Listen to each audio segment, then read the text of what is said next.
Live from WBFF in Baltimore, this is Fox 45 Morning News. Good morning to you, looking live over Charm City this morning on this gorgeous Sunday. Thanks for being with us. I'm Taylor Stewart. Let's get right to your forecast. Meteorologist Justin Chambers in with us this weekend. How are you? Yeah, good morning, and good morning to all of you. And for Amy this weekend, and looking at our live cam over downtown Baltimore, seeing a couple of those pop-up clouds right now. Overall, though, very nice conditions and temperatures that are hanging out in the 70s and even into the low and mid 80s. We're seeing 69 in Cumberland, but 75 Hagerstown, lower 80s in Westminster, close to 80 in Bel Air, already to 84 in Baltimore City at this hour. So your yard and gardening cast next couple of hours, keeping those temperatures in the mid to upper 80s. Eventually we'll slide back to those lower 90s today after a break from the 90s, and should top out right at that number for this afternoon under partly cloudy skies. Temperatures just a bit warmer. We do have the chance of a pop-up shower or thunderstorm late this afternoon into the evening time. We'll take you through that in our future scan, as well as more storms on the way this week and the very hot temperatures that are right around the corner. Back to you. Y'all getting all this funding, so why can't we find out what you're doing with this money? We're following calls for transparency within Baltimore's Safe Streets program. They're growing louder after former Mosby director Shante Jackson's op-ed in the Baltimore Sun. Jackson stepped down last month just before the Brooklyn Homes mass shooting. Now she's defending the Safe Streets program, calling out to city council members. Shante Jackson is singling out Baltimore City Council members Eric Costello and Isaac Yitzi Schleifer in an op-ed in the Baltimore Sun. Both have been vocal, demanding transparency from Safe Streets and Mosby, trying to understand what policies are in place for the city's flagship gun violence intervention program, which we've been investigating for 2 years. This whole thing was a complete distraction, and that's what she was attempting to do. It was laced with inaccuracies. And that's really what we've seen from this individual since she started. Good evening and welcome to the Public Safety and Government Operations Committee meeting. During the Brooklyn mass shooting hearing July 13th, questions about the 5 mediations completed by 4 Safe Streets workers at the Brooklyn Day block party before the mass shooting were never answered directly by the interim director. When we know that there were 10 different people who were possibly shooting at this one instance, to know that they mediated 5 conflicts and the odds are at least 4 of them involved weapons, to know whether or not there's any correlation. Councilman Antonio Glover has even gone as far as calling for a funding freeze to Mosby, which now has over 40 employees and a budget of more than $20 million. Right now, I think that until we start to see transparency in data, I think that money should be held to a halt. But city leaders they didn't do nothing. I was told they didn't do nothing. Aren't the only ones calling for more accountability from Safe Streets. I would like to see something done. They should be doing a lot more than what I think they should be doing.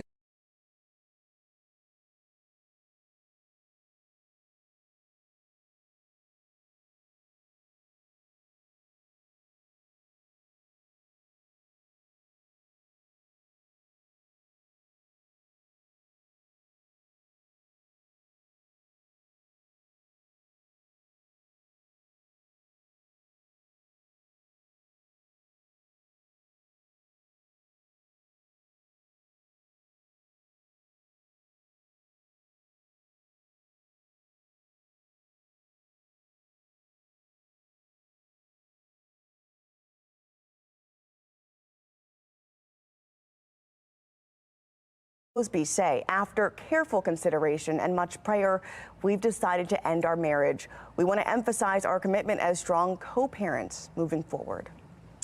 This comes as Nick Mosby is fighting to return to City Council as council president. He's going against Councilman Zeke Cohen. And meanwhile, Marilyn Mosby is set to stand trial linked to an alleged mortgage fraud and perjury case. Now, the defense team is asking for the former city attorneys to have a separate trial for both of those charges. Her lawyers say a combined trial on perjury and the mortgage fraud case would, quote, confound the jury and could lead to improper convictions. Jury selection for her trial set to begin on October 31st. Fox 45 News will bring you the latest here in the courtroom as the coverage continues of Marilyn Mosby's federal trial. You can get the latest on air and online at foxbaltimore.com. Elon Musk set to return to court over a tweet from 5 years ago. Why the Twitter CEO's anti-union tweet is under fire.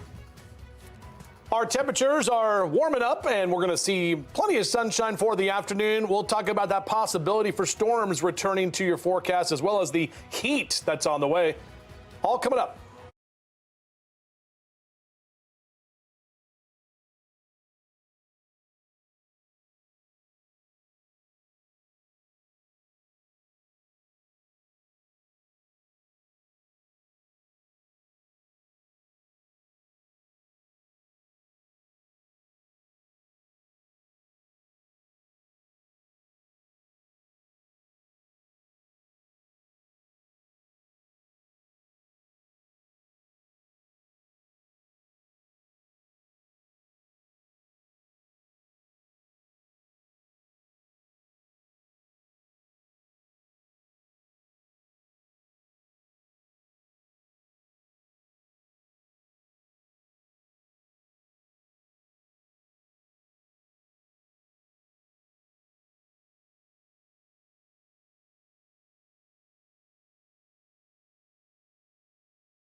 Topping your consumer news this morning, Elon Musk will once again have to try to prove in court that an anti-union tweet he made 5 years ago was not an illegal threat. A New Orleans appeals court will review a recent decision that Musk violated federal labor laws by tweeting that employees would lose stock options if they joined a union. In March, the same court ruled that the tweet was unlawful because it could discourage unionization at Tesla and that it must be deleted. Musk posted the tweet when the United Auto Workers were trying to organize employees at Tesla's plant in Fremont, California. Now, when it comes to YouTube, 2 of its services are going up in price. This includes its premium service and the music subscription service. YouTube Premium allows viewers to watch and download video content ad-free. That price is going to go up by $2 a month, now costing $13.99. It's the first price increase for YouTube Premium in 5 years. YouTube Music also seeing a price increase of $1, so users will now be paying $10.99 a month. Well, today we're going to be warm and sunny, but the hottest days are still ahead of us. Still to come, meteorologist Justin Chambers is tracking when we could see temps in the high 90s and some spotty storms. Stick with us. Parents in one Maryland school are hosting an opt-out rally. Why the concern over gender issues sparked it. You're watching Fox 45 Morning News, all local, all morning.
A group of Montgomery County parents are protesting a school policy that doesn't give students the option to opt out of lessons on gender and LGBTQ plus issues. Jay Cor from our Sinclair sister station in D.C. reports. Save our children. Save our children. Hundreds gathered Thursday in Rockville for a clash of cultures. What do we want? When do we want it? Now! On the one hand, coalitions of primarily Muslims and Christians are demanding that Montgomery County School Board members reverse course and allow them to pull their children from classroom teachings that positively portray certain sexual identities. They believe the school system's curriculum, in this case, infringes upon their constitutionally protected religious rights and freedoms. They decide what your kid is going to think is right and what is wrong. That's too much power to hand over to somebody. Abby Spokane, an MCPS parent, was among a smaller group of counter-protesters. I think it's really important to teach the social and cultural history of all people. Spokane believes not teaching empathy or understanding about how some students fundamentally identify is counter to the American educational experience. And I'm just here to be a friendly face for those students who may be looking at this crowd and feeling unsafe or feeling unloved or unwanted, and that's not true. During Thursday's school board meeting, during public comment, MCPS's removal of opt-out has been a disastrous move. Parents continued to push to be able to opt out their children from classroom instruction that they find problematic. Dr. McKnight and board members, you have the ability to ease these growing tensions. Respect our rights. Some parents are so upset about this matter that they are now suing this school system over this issue. We should also mention that under state law, parents in Montgomery County can opt their children out of sex education classes, but not issues that come up pertaining to regular curriculum in the classroom. In Rockville, I'm Jay Korf for Fox 45 News. All right, turning now to your Sports Unlimited news. The U.S. is looking to clinch an unprecedented third consecutive FIFA Women's World Cup title. On Friday, they defeated Vietnam 3-0 in their first game of the tournament. Now, in that game, National Women's Soccer League MVP Sophia Smith became the second youngest player in USWNT history to score multiple goals in a World Cup game. She's also the fourth USWNT player to ever score 2 or more goals in their Women's Cup World debut. The back-to-back defending champ. And if you are watching that World Cup game at home or out and about, we want to see it. Go ahead and scan that QR code on your screen. It's going to take you to foxbaltimore.com/chime-in, where you can upload your pictures and videos. It's all powered by Stackla. Well, talk about wicked weather. Take a look at this. Heavy rain leaving Fenway Park Stadium steps looking like a waterfall.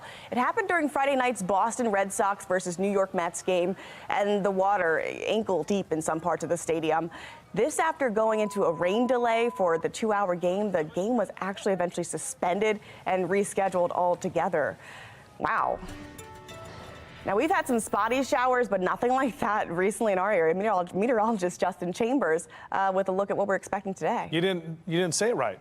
You got to say, there's wicked weather in Boston. There's wicked weather in Boston. There you go. Your cousin from Boston. You know, I wonder if that guy was hanging around. Keep me on the rails, Justin. I'm just telling you. You gotta watch out for your cousin from Boston. He just shows up all the time. Anyway, yeah, we are going to be playing the Red Sox again here at Camden Yards. Oh, wait. Who's in first place all alone? Oh, yeah, the Baltimore Orioles are in first place for the AL East. So can win the series today in Tampa. They're not actually back here until we get to the end of the week. I got to go to Philly next after being down in Tampa Bay. So O's are looking great this season. The Ravens, we're going to be talking about them too, because training camp officially gets underway next week. Before you know, we'll be playing football and baseball here in Charm City. 84 your temperature currently at BWI. Notice the dew point is 61 degrees. So our dew point, at least for one more day, the dew point temperature going to stay kind of in that tolerable category. Then we're going to see upper 60s and lower 70s for those dew points. So the humidity coming back. Look what it does to the heat index values. We're talking about upper 90s and well into the triple digits in terms of our feels like temperature by Thursday and Friday. So that heat and humidity, it's coming back, and it's coming back with a vengeance, y'all, because we're talking about heat and humidity for for summertime and July. So that's how we're going to wrap it up for the month. Our HD radar is all quiet right now. Not really much to track here. In fact, nice ridge of high pressure is going to keep us mainly dry throughout the day today. Notice this on our hourly future scan. This is through 2 o'clock this afternoon. You'll see a couple of pop-up clouds.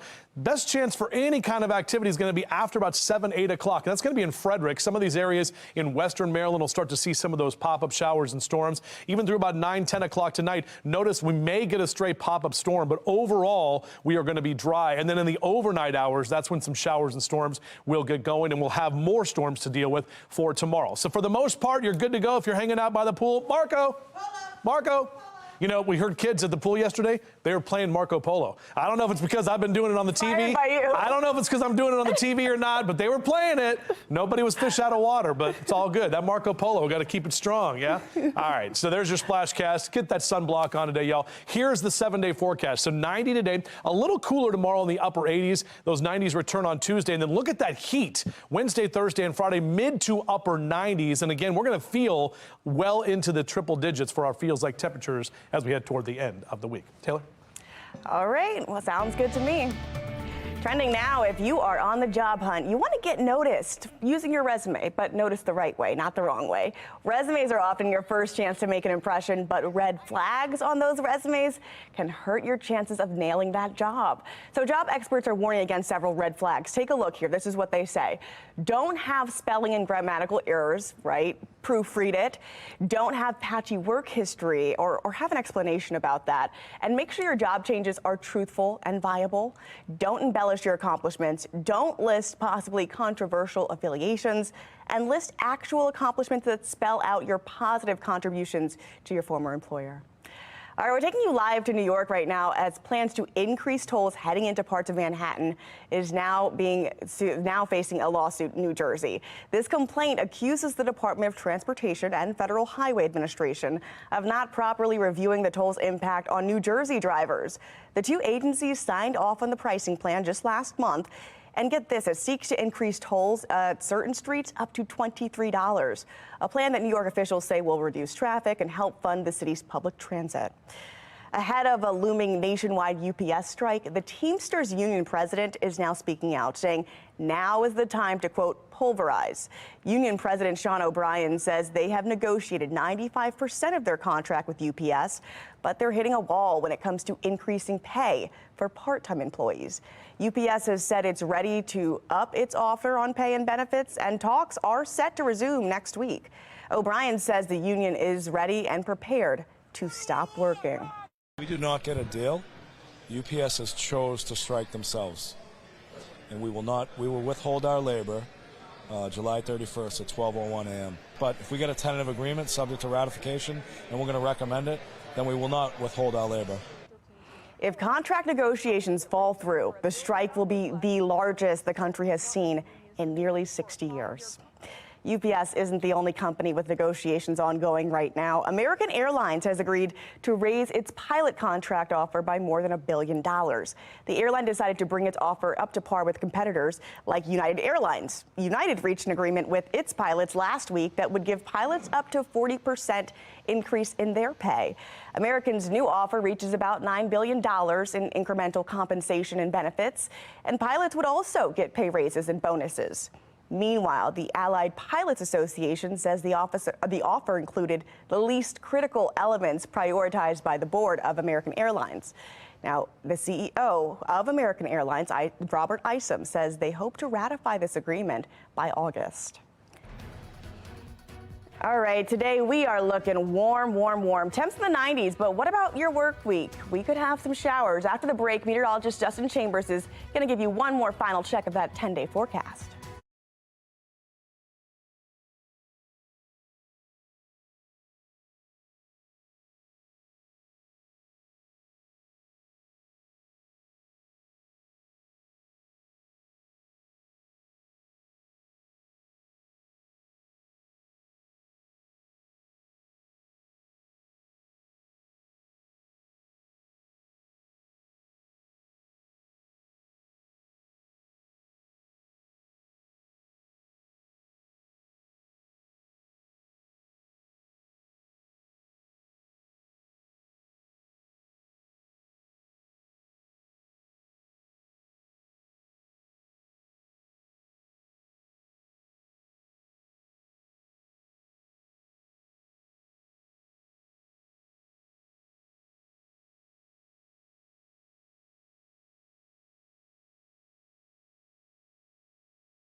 Look at that, beautiful shot. Seeing a few clouds out there. We were talking earlier about your first place Baltimore Orioles with that win yesterday afternoon. They play again today, a couple hours from right now in Tampa. But, I mean, how cool is that to be in first place in late July? I mean, come on now, we're just winning. Have you been to an O's game yet? I mean, like, since you were back? Recently, no, not since I've been back. You got to get you there. We do. I'm still trying to work on me throwing out the first pitch. We'll see what happens. Maybe when I go and you can do that, we can have a FOX45 kind of day. Let's reach out. Okay. All right, let's see. We'll make some calls. Okay. Let's take a look at that 10-day forecast, shall we? Pop it up. So 90 today, we have the potential for some storms. It's going to be, I'd say, like 9, 10 o'clock tonight, so more like evening into the overnight hours. You will have some spotty storms to deal with tomorrow. It will be a little cooler. And then we're cranking up the heat. Wednesday, 96, and we're going to be Thursday and Friday very close to 100 for our actual forecasted high. You add in that humidity, and it's going to feel well into like 105, 107. We're talking about, that's when it gets in the dangerous category. So we may need weather alert for Thursday and Friday as we head toward the end of the week because of the heat and humidity. Just know it's coming. Okay, it's on its way. And tomorrow morning coming into work, we're probably going to be dealing with probably some showers. Yeah, exactly right. Yeah. Sounds good. Well, thanks for joining us here on Fox 45 Morning News. Enjoy the rest of your weekend. Boom.